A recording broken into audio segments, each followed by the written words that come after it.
இன்னைக்கு வந்துட்டு நம்ம ரோட் சைடில் செய்கிற பிளேட் சுண்டல் தான் எப்படி செய்கிறதுன்னு சொல்லி பார்க்கலாம் வாங்க.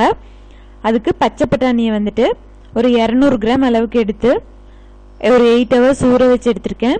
அதில் கொஞ்சம் உப்பு போட்டு வேக வச்சுக்கலாம். இது 8 ஹவர்ஸ் ஊறிச்சுனா தான் நல்லா ஒரு 2-3 விசில்லையே வந்துட்டு நல்லா வெந்துடும். அதுக்கு ஒரு வெங்காயம், தக்காளி ஒன்று, இஞ்சி பூண்டு பேஸ்ட்டு, மஞ்சத்தூள், மிளகாய்த்தூள், தனியாத்தூள், கரம் மசாலா, கொஞ்சம் வந்துட்டு காஷ்மீரி மிளகாய்த்தூள், இந்த வெங்காயம் தக்காளிக்காக கொஞ்சமாக உப்பு, அவ்வளோதான். இது எல்லாமே உங்கள் காரத்துக்கு தேவையான அளவு எடுத்துக்கோங்க. கடாய் வச்சு எண்ணெய் ஊற்றிக்கோங்க. கொஞ்சம் சோம்பு, கிராம்பு, பட்டை, இது மூணும் வந்துட்டு சேர்த்துக்கலாம்.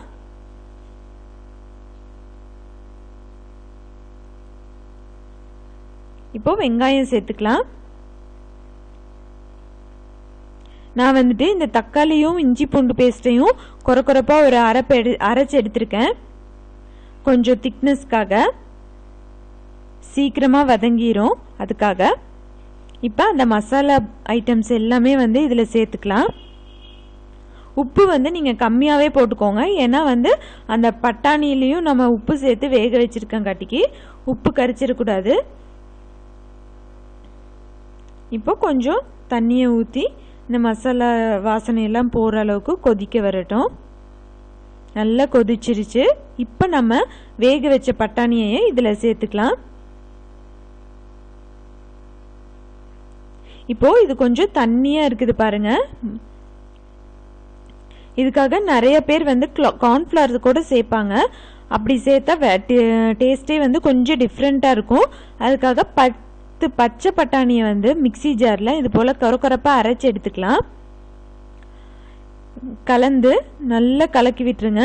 அப்போ அதோட திக்னஸ் வந்துட்டு ஜாஸ்தி ஆகும். ஒரு கொதி வந்துருச்சு பாருங்கள் எவ்வளோ திக்னஸ் ஆயிடுச்சுன்னு சொல்லிட்டு. இதில் வந்துட்டு நம்ம கார்னிஷ்காக வெங்காயம், ஓமப்பொடி இருந்தால் ஓமப்பொடி போடலாம். எங்கிட்ட இல்லாதங்காட்டிக்கு கார பூந்தி போட்டு மேலே கொத்தமல்லி இலை தூவி கார்னிஷ் பண்ணியிருக்கேன். அவ்வளோதான், பிளேட் சுண்டல் வந்து ரெடி ஆயிடுச்சு. இந்த குவாரண்டைனில் இந்த மாதிரி ஏதாவது டிஃப்ரெண்ட்டாக ஸ்நாக்ஸ் செஞ்சு கொடுத்து உங்கள் குழந்தைகளுக்கு கொடுங்க.